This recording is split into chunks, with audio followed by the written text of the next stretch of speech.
Welcome back to Only Talk Sports. We talk sports every single day, or at least we try to. I'm Ernst Jeffrey. Subscribe to the channel if you like sports content. Hit that notification bell so you never miss another video. I know that the AP poll has taken a back seat to the college football playoff rankings, but every single week I have reacted to the AP poll and basically recap what's happened in the previous week in college football. So I'm going to keep on doing it here, even though the AP poll is irrelevant now. And I'm sure that Ohio State fans are happy that the AP poll doesn't count in the college football playoff rankings do, because Georgia, to no one's surprise, is still number one in the AP poll. The AP pollers, they're not going to knock them off the number one spot in the AP poll until they lose, whereas the college football playoff rankings are going off resume, which Ohio State has the best resume with those wins over Penn State, and they also beat Notre Dame as well. Georgia just doesn't have those quality wins, although they did notch another good win against the Missouri Tigers. We'll see how the college football playoff committee decides to rank the teams coming up on Tuesday, which I might do a live reaction to that once those rankings are done as well.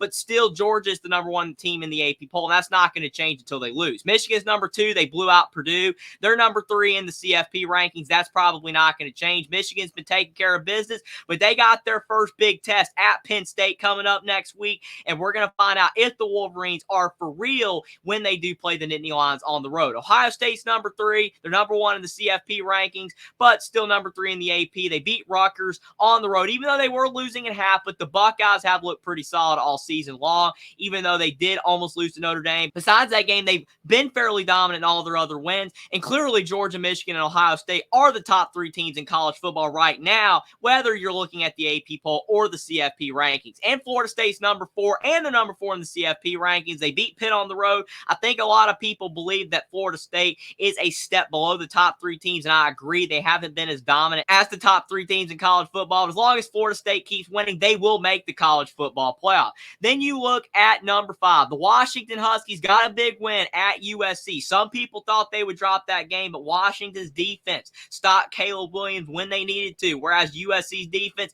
could not stop Michael Penix and Dylan Johnson on the ground for the Huskies. It was an insane offensive explosion for Washington, but it's not a shock when you are playing against the USC Trojans and their terrible defense. Washington does have Utah at home up next. The Huskies aren't out of the woods, but if Washington can win out, they will make the college football playoff. And that rounds out the undefeated teams at the top of the sport. You got Oregon at number six. They beat Cal handily last week at home. They've got USC coming up next. Can the Ducks beat the Trojans just like Washington did? Oregon's playing really well. Bo Nix is in the Heisman race just like Michael Penix, and they definitely look like potentially one of the best one-loss teams in college football. Texas is at number seven. They beat Kansas State in a close game last week. They barely won. Quinn Ewers is out, but still, you got to win even without your starting quarterback if you want to stay in the college football playoff race and the Big 12 title race. Texas got the win. Unlike the rival Oklahoma, we'll get to them. They've got TCU on the road up next, but Texas, as long as they keep winning, they're setting themselves up to potentially have a great chance of making the college football playoff. And Alabama's at number eight.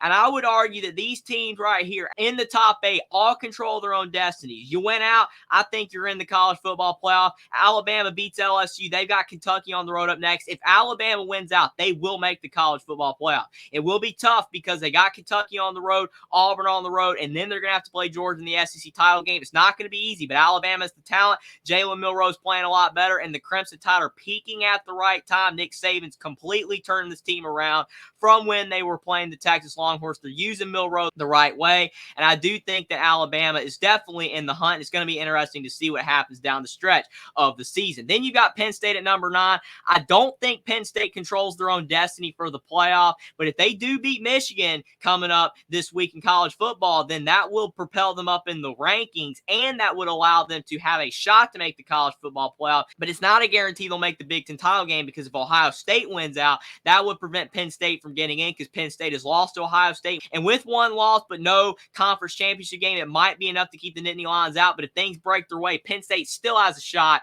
to make the college football playoff, but they got to beat the Michigan Wolverines next week. But they're at number nine. And then at number 10, you got Ole Miss. They beat Texas A&M last week in a thriller. It was a really close game, but Jimbo Fisher, like in a lot of other games, just can't pull out the win. His hot seat's building. Ole Miss got a big win for Lane Kiffin, and they have a good shot as well. I said that a lot of teams don't control their own destiny, but Ole Miss is another team that could if they do beat Georgia. It's just not very likely. I don't think a lot of people believe that they're going to beat Georgia, but if Ole Miss can beat the Bulldogs, that would propel them up in the rankings, and they would have a really good shot to make the college football playoff. The only thing that's keeping them back, though, is they have that loss to Alabama, so they would not be able to make the SEC title game. So like Penn State, that might prevent them from being able to make the playoff with one loss, but a win over Georgia would definitely help. Louisville's at number 11. They beat Virginia Tech down last week. The Cardinals are starting to play better and better football. I thought with the easy schedule Louisville had that maybe they just weren't a top 20 team, but I think they've proven that they are. They're still not one of the top 10 teams in college football,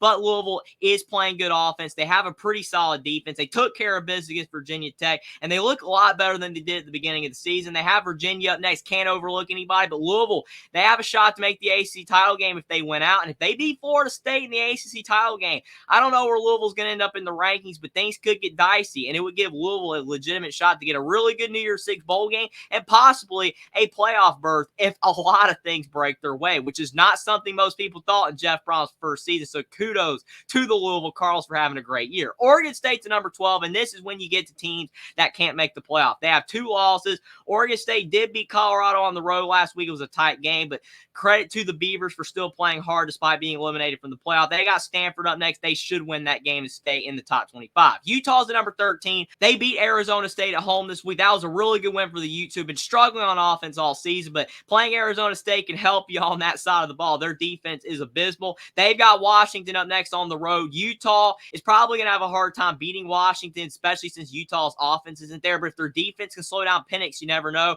But even if Utah loses, they'll still stay in the top 25. They're still having a good season even without Cam Rising. Tennessee's at number 14. They were able to knock off UConn by a mile last week. They dominated the Huskies, and they got Missouri on the road up next. That should be a really good game in the SEC, and that will be a big game for both of these teams' hopes of possibly making a New Year's Six bowl game. And then at number 15, you got Oklahoma State, who destroyed Oklahoma's playoff chances. What a win for the Pokes in the final edition of the Bedlam game in the Big 12, because Oklahoma's getting on out of there to the SEC. Oklahoma State staying in the Big 12. That was a great win for the Pokes. They have not beaten Oklahoma that many times in the last 20, 30 years, but they got the win in the final edition of the Bedlam game in the Big 12.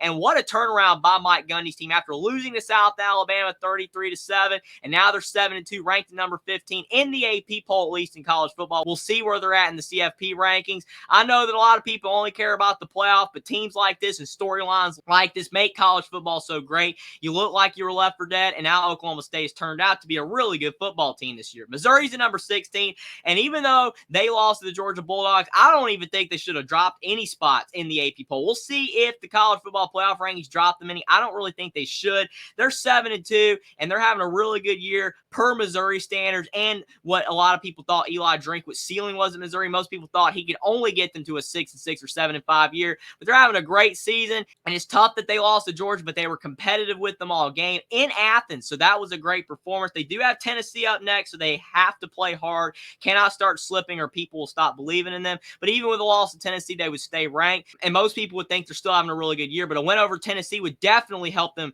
propel their chances of making a New Year's Six bowl game. Oklahoma's at number 17. They're out of the playoff hunt. Now they don't even control their destiny to make the Big 12 title game. They can still get there if other teams lose. But Oklahoma, that was a bad loss to Oklahoma State. Yes, Oklahoma State's improved, but Oklahoma has more talent. Dylan Gabriel just did not play a perfect game. Their defense couldn't get the stops when they needed to. They made too many mistakes.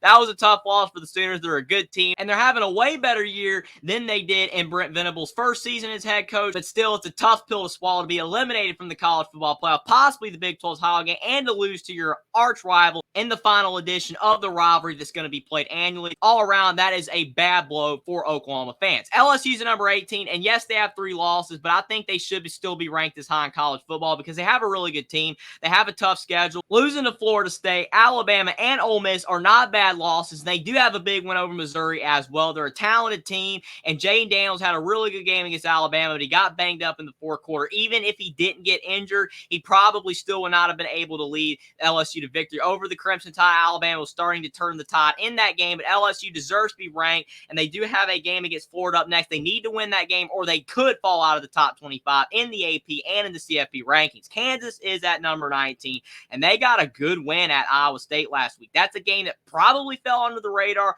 Most people probably didn't pay attention to it because you had other bigger games on at the same time, but still, Kansas having a good year, something that they never did before Lance Leipold has become the head coach of Kansas. They were always one of the worst teams in the Big 12. Now they're consistently being ranked now, week in and week out, in the top 25, which is awesome to see. They have Texas Tech up next. If they can win that game, then the Jayhawks can stay alive in the Big 12 title race and stay in the top 25 poll as well. Tulane's at number 20, and they beat ECU on the road 13-10 last week. This is a perfect example of the AP poll not punishing poor performances, because that was a horrible performance by Tulane. ECU is a team with only one win all season long. They are not the team that they were last year with Holt Nailors, Keaton Mitchell, and CJ Johnson, but Tulane still struggle. Yes, every team has poor performances, but I would be shocked if Tulane is still ranked in the CFP rankings. We will see if they are, but the Green Wave are going to have to play better if they want to win out and make the Cotton Bowl as the Group of 5 representative in a New Year's Six bowl game. James Madison's at 21. They're ranked in the AP top 25 poll, which you love to see, but they're disqualified from the college football playoff rankings because they're not eligible for a bowl game. Even though they're undefeated, even though they made the transition to the FBS, it stinks that they cannot make a bowl game because of the NCAA rules. The rules should not exist, but it is what it is. James Madison is a good team. They're having a lot of success for a Group of 5 team, especially a team transitioning over from the FCS. It's awesome to see them having so much success this year, but like I said, awful that they can't make a bowl game. Notre Dame's at 22, and they fell big time in the AP top 25 poll. I'd be shocked if they're even ranked in the CFP rankings, but we will see on Tuesday night. Losing to Clemson on the road is a bad loss. Clemson's 4-4. Now they're 5-4 after the win, but that's Clemson's only good win of the season. Notre Dame just cannot get out of their own way. They just cannot play well enough when they're playing teams at around their own talent level or below them. They struggled against Louisville. They struggled against Clemson. Yes, they should have beat Ohio State, but it doesn't matter. Notre Dame was this close to having a really good year, and instead they just are having an average year. They're still ranked in the AP poll, and they're going to get a pretty decent bowl game, but still a disappointing season for the Notre Dame Fighting Irish, especially with a 6-year starting quarterback in Sam Hartman and tons of talent. Arizona's at number 23. They beat UCLA last week at home, and what a story the Wildcats have been. You talk about Oklahoma State, what a turnaround they've had from the beginning of the year. Arizona looked left for dead early in the season. Jane Delora was struggling, but in came Noah Fafita, and everything's turned around. And this isn't an admiration. You look at Khalil Tate, Mr. October for Arizona a few years ago. It's carried over to November. Arizona just won another big game. They played 5 straight ranked matchups on their schedule, and they've won over half of them. That's impressive from the Wildcats. They do have at Colorado on the road up next. That's a tough game. Cannot overlook the Buffaloes with Shadur Sanders, Travis Hunter, and Deion Sanders coaching them up. But I do think that the Wildcats deserve a place in the top 25. Hopefully they're ranked in the CFP rankings. And all in all, they're having a much better season than most people were expecting at the beginning of the year. North Carolina's ranked again. They beat Campbell by a lot, and that's probably why they got ranked again for how impressive a win it was. Plus, other teams lost, but the Tar Heels still blew their seasons with the losses to Georgia Tech and Virginia. But the Tar Heels still having a pretty good year, and if they can finish strong, they can definitely still get a good bowl game this season. And at number 25, Liberty cracks the AP top 25 poll. They probably still won't be in the CFP rankings because they're such a small school, but they're having a good year, undefeated in Jamie Chadwell's first season as the head coach since Hugh Freeze went to Auburn. That's awesome to see. And in the other receive votes, you've got Fresno State. Bit shocked that they're not ranked. No, they have one loss, but they beat a good Boise State team last week. You've got Kansas State, who fell out after the loss to Texas. They could have stayed in the top 25 poll because that was a really close loss to the Longhorns. USC's out after their loss. And then you got Air Force Toledo, UCLA, Iowa, SMU, Duke, West Virginia, Texas A&M still has a vote somehow, NC State, and Clemson. All of those teams could get back in the poll if they start winning the rest of their regular season games. But for the most part, I do think that the AP top 25 poll is pretty fair. I think the CFP poll will be a bit different, and I definitely understand why, because they base it more off resume, whereas the AP poll just kind of goes, I guess, a bit more on eye test. But let me know what you guys think in the comment section down below about my breakdown of the AP top 25 poll and my reaction to all the big games in college football last last week. And let me know what games results surprised you the most last week and what ranking surprised you the most in the AP Top 25 poll this week, and what differences you think that the CFP rankings will have to the AP poll. Subscribe to the channel if you like sports content. Like this video down below. Follow me on Twitter as well. Link is in the description, and I will see you next time.